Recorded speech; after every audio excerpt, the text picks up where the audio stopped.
문제 31번. 보일러의 자동 연료 차단 장치가 작동하는 경우가 아닌 것은 가. 최고 사용압력이 0.1MPa 미만인 주철제 온수 보일러의 경우, 온수 온도가 105도씨인 경우. 나. 최고 사용압력이 0.1MPa를 초과하는 증기 보일러에서 보일러의 저수위 안전장치가 작동할 때.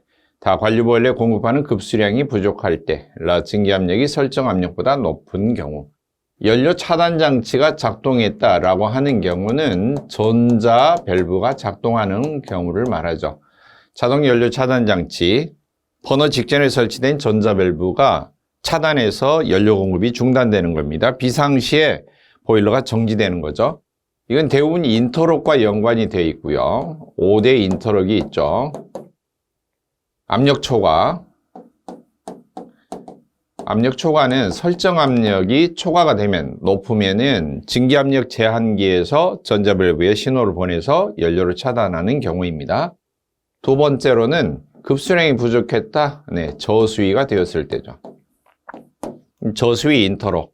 고저수위 경보기가 수위를 감지하고 있다가 안전 저수위 밑으로 수위가 내려가면 전자 밸브에 신호를 보내서 연료 차단 장치가 작동합니다. 세 번째로는 보일러의 저수위 안전장치, 똑같은 급수량인데요. 압력 초과, 그 다음에 불착화 인터럭. 연소 실내의 화염이 갑자기 실화, 꺼졌다든지 또는 점화 초기 단계에서 불씨가 제대로 점화가 되지 않았다든지 할 때 작동이 되는 경우입니다. 그리고 네 번째로는 프리퍼지. 자동 점화 초기에 송풍기가 고장이 나서 노내의 미연소 가스를 밖으로 배출해내는 노내 환기가 이루어지지 않을 때 아예 연료 차단 장치가 작동해서 차단한 상태로 점화가 진행되지 않도록 하는 겁니다. 다섯 번째로는 저연소. 연소 도중에 증기 압력이 일정한 범위, 설정된 범위 내에서 최저 압력과 설정하는 최고 압력 사이에서 증기 압력이 왔다 갔다 조절이 됩니다. 증기 압력이 올라가기 시작하면 연소량을 줄여줘야 되고요. 그 다음에 증기 압력이 떨어지게 되면 다시 연소량을 증가시키게 됩니다. 사람이 수동으로 하는 게 아니고 자동으로 되겠죠. 그런데 불을 줄여야 되는 상황에서 연료 조절 밸브가 작동이 잘 안 돼. 줄여지는 게 안 돼. 그러면은 아예 차단 장치가 작동해서 연료를 차단해서 버너를 정지시키는 것을 말합니다. 이처럼 5가지 경우가 대부분이고요. 그 다음에 주철제 온수 보일러의 경우는 증기 보일러가 아니고 온수 보일러이다. 그런데 주철제 온수 보일러인 경우는 최고 사용 압력이 0.1MPa 초과이면서 또 105도가 아니고 115도, 온수 온도가 115도인 경우에는 자동 연료 차단 장치가 작동합니다. 그래서 해당 상위 없는 게 가번이 답이고요. 자, 최고 사용압력 0.1MPa를 초과하는 주철제 온수 보일러에서는 온수 온도가 115도가 초과될 때 연료 차단 장치 또는 파일럿 연소 장치 이런 것들을 설치해서 이게 작동이 된다는 거죠. 이거 설치하는 목적은 이것을 작동시키기 위해서, 이런 경우에는 위험을 예방하기 위해서 작동이 되어서 연료를 차단한다는 그런 뜻입니다. 32번, 스케일의 종류 중에서 보일러 급수 중에 칼슘 성분과 결합을 해서 규산칼슘을 생성하기도 하고, 이 성분이 많은 스케일은 대단히 경질이기 때문에 기계적인 또 화학적인 방법으로 제거하기 힘듭니다. 이 스케일의 성분을 뭐라고 그러냐? 실리카 성분의 스케일, 유리질 성분의 스케일, 그렇게 부릅니다. 이런 실리카 성분의 스케일이 부착이 되었을 때는 일반 염산으로도 산세척이 안 돼요. 그래서 여기에 뭘 섞느냐면은 염산으로 산세척을 할 때 HF, 불화수소산을 첨가를 하는데, 불화수소산은 불산이라고도 읽는데요, 유리를 녹일 수 있는 유일한 산입니다. 그래서 이걸 첨가제로 염산에 추가해서 산생활을 하는데, 이 불화수소산의 역할 때문에 유리 성분의 스케일을 벗겨내기 때문에 용해촉진제라고 부릅니다. 산생활할 때. 33번. 다음 연력학과 관계된 용어 중에서 그 단위가 다른 것을 고르시오. 열 관류나 열 통과나 사실 같고요. 그리고 열전도율은 좀 달라요. 열전달 계수는 대류 열전달률, 대류 열전달 계수 그렇게 말하고 단위가 전부 다 킬로칼로리 퍼 제곱미터 아워 도시예요.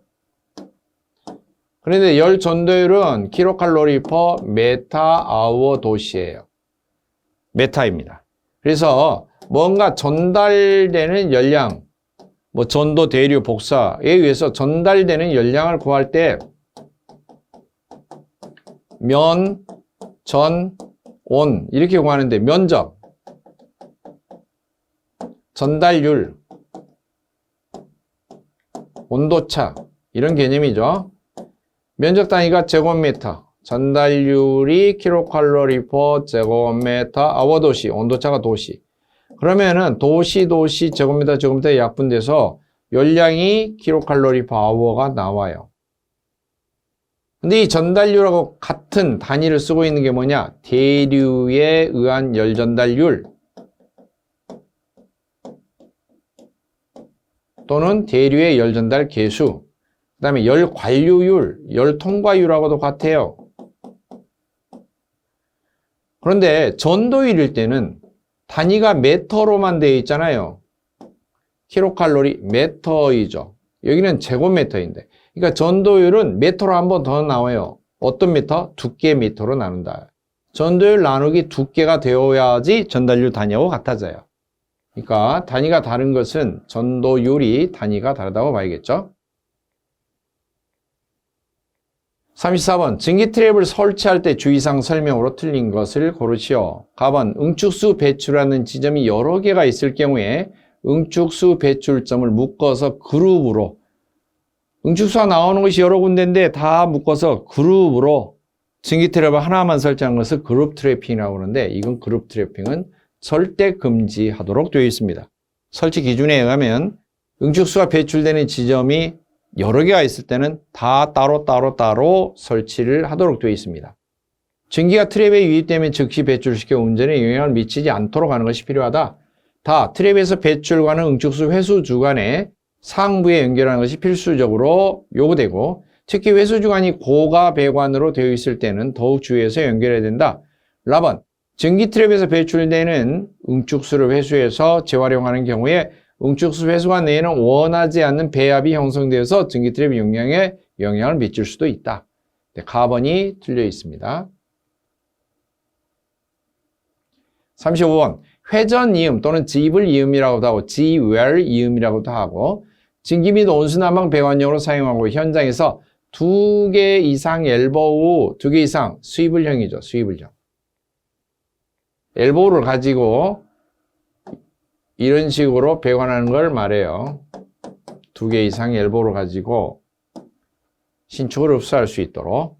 36번 그림과 같이 개방된 표면이 구멍 형태로 깊게 파이면서, 이렇게 뽁 파이면서 침식하는 부식을 뭐라고 하느냐? 깊게 파이면서, 여드름 자국처럼 점식이라고 합니다. 또는 공식, 구멍 공자 써서 공식. 37번 증기 난방과 비교했을 때 온수 난방 특징 설명으로 틀린 거. 물의 현열을 이용해서 난방한다. 온수를 사용하기 때문에 물이 증발하는 게 아니고 따뜻한 물을 보내서 열을 방출하고 미지근하게 식어서 온도 변화에 방출하는 열을 이용하기 때문에 물의 현열을 이용하죠. 나번 에일의 시간이 걸리지만 물의 양이 많아서 오랜 시간이 에일이 돼야 됩니다. 하지만 다 에일이 되고 난 다음에는 빨리 식지는 않죠. 다음은 동일한 방열량에 대해서 방열기 면적이 커야 되고 광경도 굵어야 됩니다. 실내 쾌감도는 실내 공기 온도하고 온도 차이가 증기 방열기보다는 낮아서 대류 현상이 심하게 일어나지는 않아요. 자, 방열기가 있는데 사람이 있어요.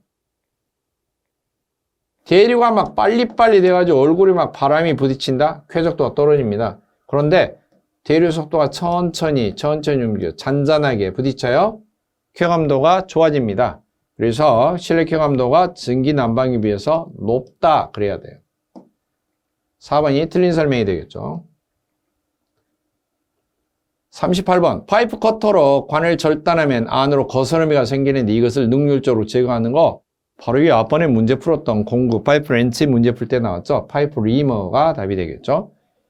체인 파이프 렌치는 파이프 렌치 종류 중에 하나인데요. 주철관을 돌릴 때, 주철관을 물고 회전시킬 때 체인형 파이프 렌치를 사용하기도 합니다.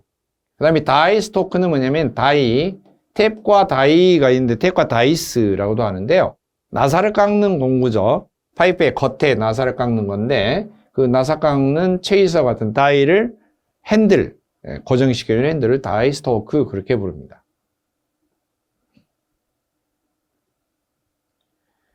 자, 그 다음 39번. 진공환수식 증기난방 배관 시공에 관한 설명 중 맞지 않는 것. 가번 증기 중하는 흐름 방향의 200분의 1, 300분의 1 앞내림 기울기로 하고 도중에 수기 상향부가 필요한 때는 트랩 장치를 설치한다. 나번 방열기, 분기관 등에서 앞단에 트랩 장치가 없을 때는 50분의 1 내지 100분의 1의 앞 올림 기울기로 해서 응축수를 주관에 역류시킨다.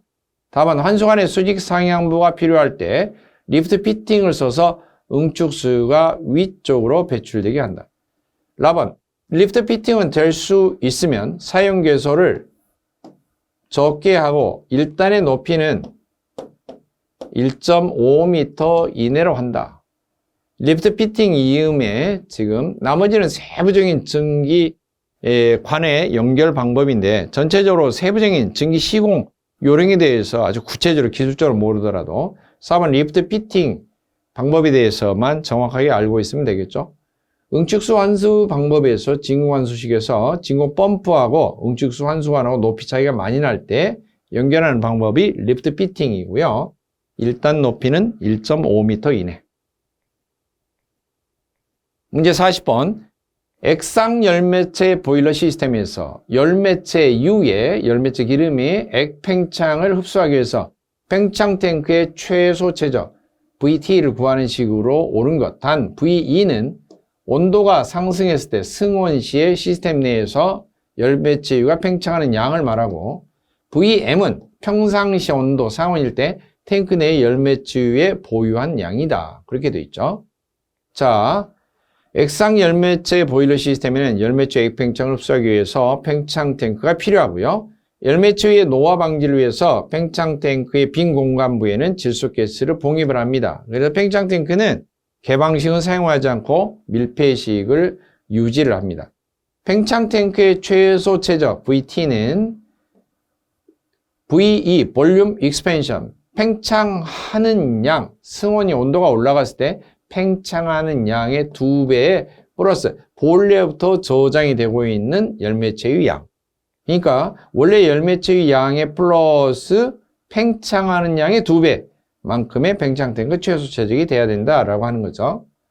이건 기준에 의한 거이기 때문에 답을 외우시는 수밖에 없습니다. 지금 표시가 이쪽이 돼야 되겠죠.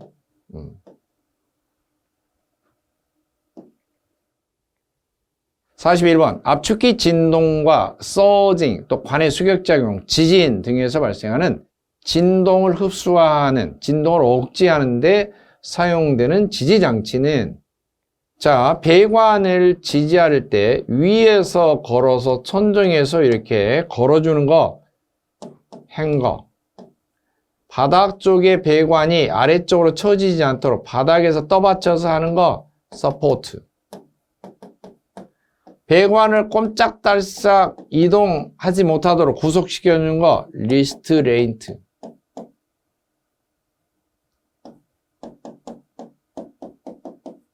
그 다음에 배관이 진동을 일으킨다. 진동이 일으키는데 진동을 흡수해주는 이음 브레이스라고 합니다. 자, 그 다음에 밴드밴은 연관 작업할 때 연관 구부리는 작업에 사용되는 것이고요. 그랜드 패킹은 패킹 종류입니다. 뭔가 밸브 축 같은데 회전하는 부위에 끼워 넣는 것을 그랜드 패킹이라고 합니다. 그 다음에 플랫 밸브는 역수 방지, 주로 배수지에서 하천에서 나가는 쪽에, 출구 쪽에 설치가 되는 것입니다. 자, 42번. 점화장치로 이용되는 파일 러트 버너는 화염을 안정시키기 위해서 보염식 버너가 이용되고 있는데 이 보염식 버너 구조에 관한 설명으로 가장 옳은 거. 정답이 먼저 이 그림이 참고적으로 되어 있네요.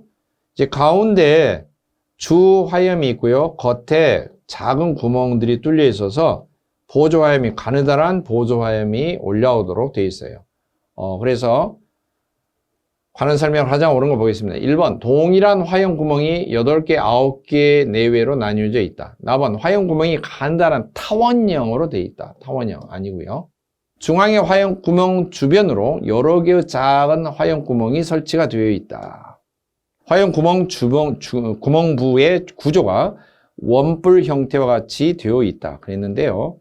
다번이 답이 되겠죠. 모양이 중앙에 주화염 구멍이 있고 주변으로 작은 구멍이 설치가 되어 있다. 이게 파일로트 버너, 보염식 버너를 파일로트 버너라고 하는데요. 이런 구조로 되어 있습니다. 43번, 증기난방 분류 중에 응축수를 환수하는 방법 분류가 해당이 되지 않는 것. 중력 환수, 기계 환수, 진공 환수, 응축수를 회수하는 방법이죠. 상향 환수는 증기를 공급하는 방향에 따라서 상향식, 하향식, 그래서 상향 공급식, 환수도 아니고 공급식, 하향 공급식 그렇게 구분합니다. 4번은 없는 방식이죠. 44번, 천연고무와 비슷한 성질을 가진 합성고무로서 내유성, 기름에 견디는 거죠. 내후성, 산화성, 내산화성, 내열성 등이 우수하고 석유 용매에 대해서 저항성이 크고 석유가 묻어도 녹지 않고 내열도는 마이너스 46도부터 121도 범위에서 안정한 패킹의 재료는 그랬는데요. 네오플레인이라고 하는 재질입니다. 자, 네오플레인은 클로로프렌 고무 패킹이라고도 하고요. 내후성, 내곡성, 동식물류, 내유성, 내열성이 있다. 주로 온수부의 밀봉에 자주 사용된다. 그 다음에 테프론은 내열 온도가 250도 정도 이하로 화약약품에도 침투되기가 어렵고 내후성, 비점착성이 우수하다. 하스텔로이라고 하는 것은 A염산 합금 종류이고요. 니켈기의 합금 이런 종류고 불화소산에도 녹지 않고 견딘다. 네오플레인 답입니다. 이건 보온재 종류에서 과거 10년 정도 기출된 것 중에서 한 번 나왔던 문제입니다. 아주 세부적으로 특징 설명을 하고 물어보는 문제였죠. 문제 45번. 연료의 완전 연소를 위한 구비 조건은 틀린 것. 불을 완전히 불완전 연소가 되지 않고 그렇다면 연소실이 뜨거워야 되고요. 낮게 하면 안 되고요. 공기와 혼합이 잘 이루어져야 되고 연소장치가 연료하고 아주 적절하게 잘 조합이 돼야 돼요. 공급하는 공기도 충분해야 되고 너무나 과다하면 안 되고 또 예열시켜서 공기를 공급하면 완전 연소가 쉽게 됩니다. 자, 그래서 온도를 낮게 유지할 거, 이게 틀린 설명이 되고요. 46번, 관의 결합 방식 표시 중에서 플랜지식 기호로 맞는 거. 이건 나사식이고 이게 플랜지식이죠. 이건 유니온을 사용한 것이고요. 이건 납땜이죠. 납땜. 물론 세부적으로 납땜이지만 용접이음, 산소 용접이죠. 납땜, 용접이니까. 자, 그래서 답은 3번이 되겠죠. 47번. 어떤 거실의 난방부하가 5000kcal 아워이고 주철제 온수 방열기로 난방할 때 필요한 방열기 쪽수는 얼마냐? 단 방열기 한쪽 학당 방열 면적이 0.26이다. 방열량은 표준으로 한다. 표준은 떠올릴 때 650 아니면 450kcal per 제곱미터워죠. 그러면 증기냐 온수냐를 봐야죠. 온수니까 450이죠. 자, 그러면 난방 부하는 방열기 면적 곱하기 방열량 기본식이죠. 방열기 면적은 쪽수 조립일 때 곱하기 한 조각당 면적. 그러니까 쪽수를 구하라고 그랬으니까 쪽당 면적하고 방열량을 반대쪽으로 옮겨서 나누기를 이항 정리하면 되겠죠? 자, 난방부하 식 보고요. 5000 옮겨서 나누기 쪽당 면적 얼마? 1쪽당 방열 면적 0.26 방열량 표준으로 한다고 그랬죠? 온수니까 450 계산기를 누르면은 답이 나오겠죠? 물론 소수점 밑에가 나오면 무조건 올림으로 계산해야 된다. 42.7. 0.5가 넘으니까 반올림한다가 아니에요. 소수점이 붙었으니까 무조건 올림. 43쪽이 답이 되겠습니다. 문제 48번. 다음 보기 중에서 보일러 운전 정지 순서를 올바르게 한 거. 정지한다. 가장 1순위 연료 차단. 가장 나중 댐퍼 닫는다. 자, 연료 공급 정지한다. 4번. 댐퍼 닫는다. 가장 나중입니다. 자, 2번이 답이 되겠죠. 자, 그러면은 연료 차단한다. 연소용 공기 공급. 이 공기 공급은 사실 분무용 공기를 정지시키는 거고요. 그 다음에 증기 밸브를 닫고 드레인 밸브를 열어서 빼낸다. 마지막에 다 급수도 정지하고 다 정지하고 연도 쪽에 있는 댐퍼를 닫아서 굴뚝을 통해서 침입하는 차가운 공기를 차단해 준다. 49번 문제. 다음 관이음 중에 진동이 있는 곳에 가장 적합한 이음은 진동이 있는 것, 이제 펌프 송출하는 데 출구관 같은 건데요. 그 진동이 일어날 때 진동을 좀 어느 정도 흡수해 줄 수 있는 그런 이음 방법은 플렉시블 이음이라고 합니다. 보통 주름관 형태로 되어 있고요. 이런 소개가 이제 스테인리스 이게 망으로 보호가 되어 있는데 소개가 이렇게 주름통으로 되어 있어서 어느 정도 충격을 흡수할 수가 있게 되어 있다. 주로 펌프나 압축기 출구에 연결해서 진동을 흡수합니다. 그 다음에 MR 조인트라고 하는 게 있어요. MR 조인트. 스테인리스 강관 이음 종류 중에 하나입니다. MR 조인트 이음새를 사용해서 접속을 하고요. 관을 나사 가공하거나 또 압착 가공, 용접 가공 이런 걸 하지 않고 본체에 바로 관을 삽입해서 동합금제 링으로 너트를 조여주면 접속이 되는 방식입니다. 50번.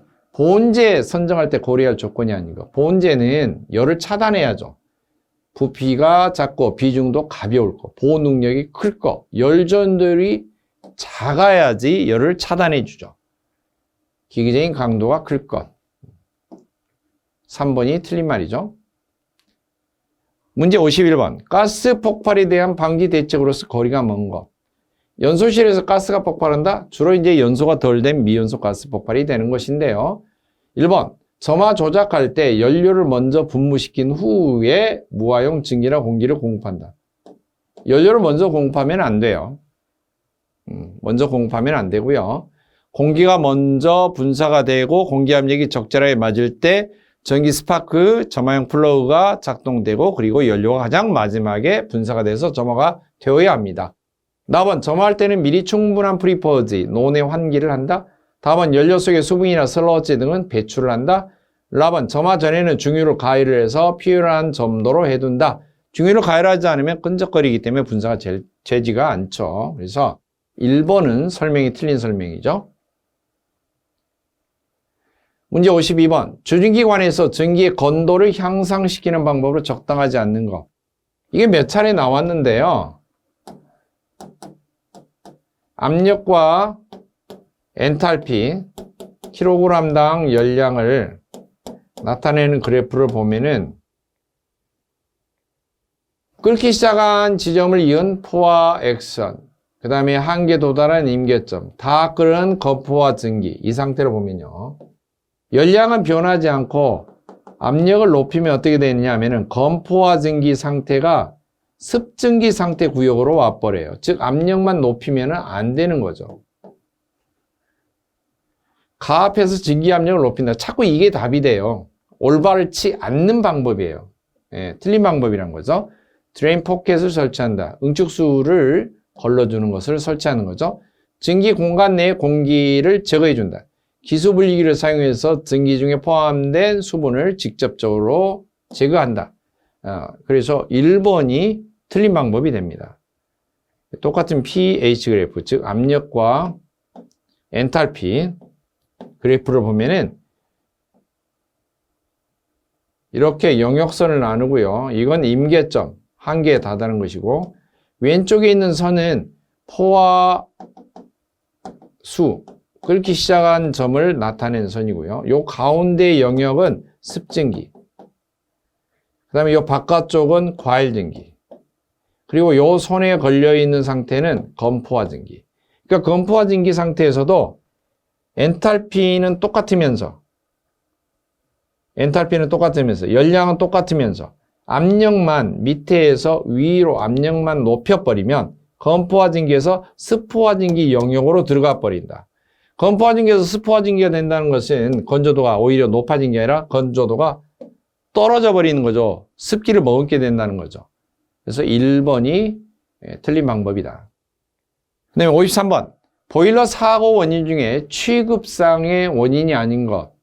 취급자가 잘못한 거예요. 1번. 재료나 설계가 불량이다. 이건 취급자가 설계하는 게 아니죠.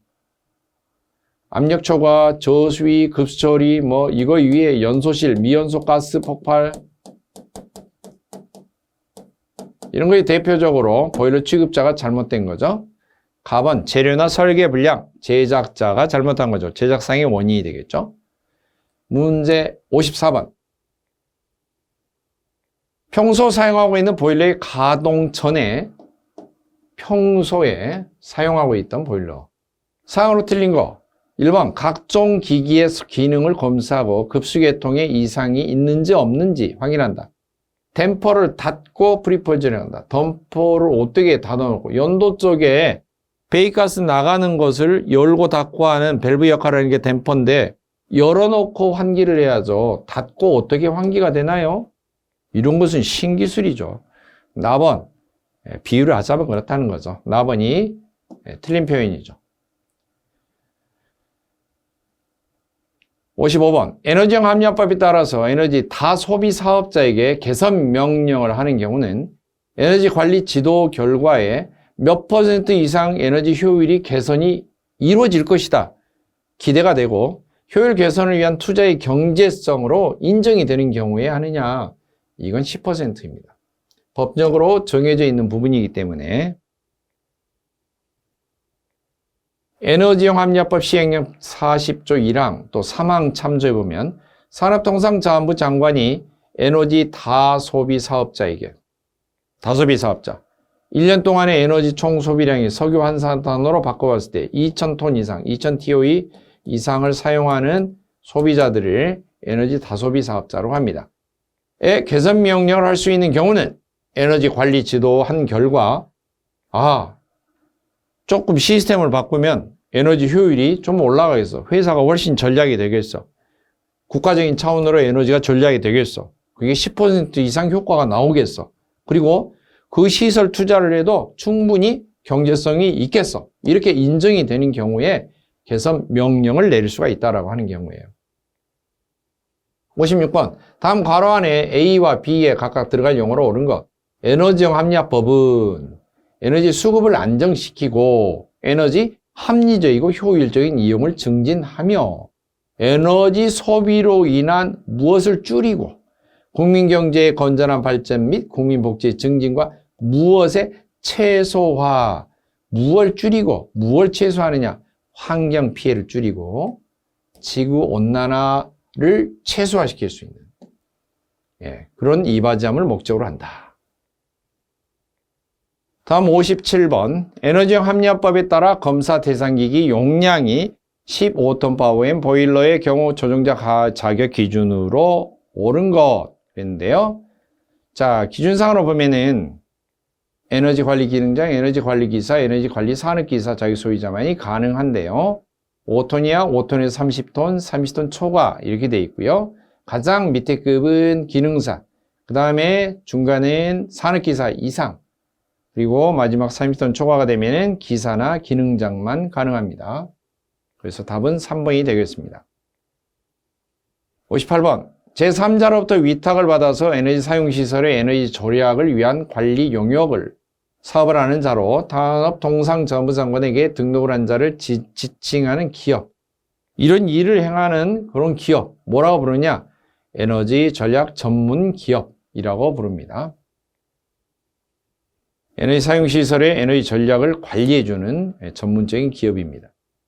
59번 신재생 에너지 설비 인증 심사 기준을 일반 심사 기준과 설비 심사 기준으로 나눌 때 다음 중 일반 심사 기준에 해당되지 않는 것. 이거 3번이 답인데요. 에너지 효율의 적정성. 이것은 심사 기준이 이미 바뀌어 있어요.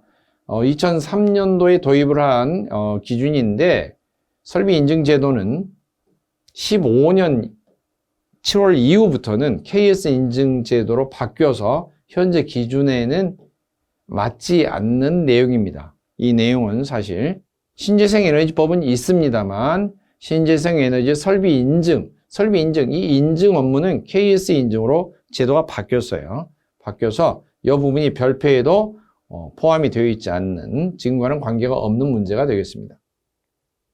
문제 60번. 에너지법상 지역에너지 계획에 포함되어야 할 사항이 아닌 것. 갑은 에너지 수급의 추이와 전망에 관한 사항. 남은 에너지용 합리화와 이를 통한 온실가스 배출 감소를 위한 대책에 관한 사항. 다음은 미활용 에너지원의 개발이나 사용을 위한 대책에 관한 사항. 4번 에너지의 소비를 촉진하는 대책에 관한 사항. 에너지를 우리나라가 생산하는 국가도 아니고 소비 촉진이 아니겠죠. 당연히 소비 촉진. 이쪽은 전혀 해당 사항이었고요.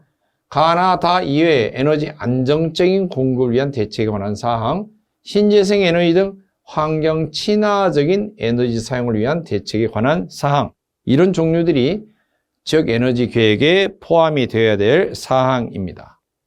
이상 2013년 에너지 관리 기능사 2회 기출문제 해설을 마치도록 하겠습니다.